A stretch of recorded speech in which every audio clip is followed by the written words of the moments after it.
এখন খুব সকাল 9টা বাজে মাত্র, বিকাল 4:30 পর্যন্ত ভোট।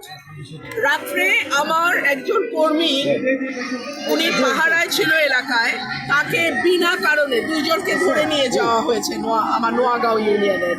আমি সকালে ডিসি মহোদয়ের সঙ্গে কথা বললাম, কিন্তু আমার মনে হলো ওনাকে ভুল বোঝানো হয়েছে ডিসি মহোদয়কে। তো সে এখন থানায় আছে। বিভিন্ন জায়গায় তারা সিল মারার চেষ্টা করছে, বিশেষ করে আশুগঞ্জে আমাদের 8টা ইউনিয়ন, 8টা কেন্দ্র অত্যধিক ঝুঁকিপূর্ণ। দুপুরে তারা সিল মারার একটা পায়তারা করছে বলে আমার কাছে খবর এসছে। আমি সেনাবাহিনী, পুলিশ, সবাইকে, ডিসি, সবার কাছে আমি এই কেন্দ্রগুলোর নাম পাঠিয়ে দিয়েছি। দেখা যাক কি হয়। কেন্দ্র পরিদর্শন করেছেন কিনা? এই যে আমি শুরু করলাম, এখন 9টা বাজে।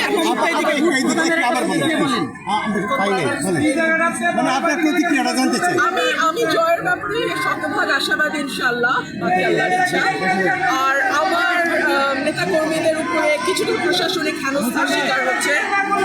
আমার দুজন কর্মীকে গতকাল রাতে পুলিশ ধরে নিয়ে গেছে।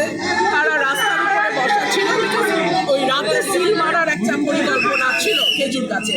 সো তারা পাহারায় ছিল, বাট কোনো অ্যালিগেশন ছাড়াই তাদেরকে ধরা হয়েছে। ওনার সঙ্গে আমি কথা বললাম, সম্ভবত ওনাকে ভুল বোঝানো হয়েছে।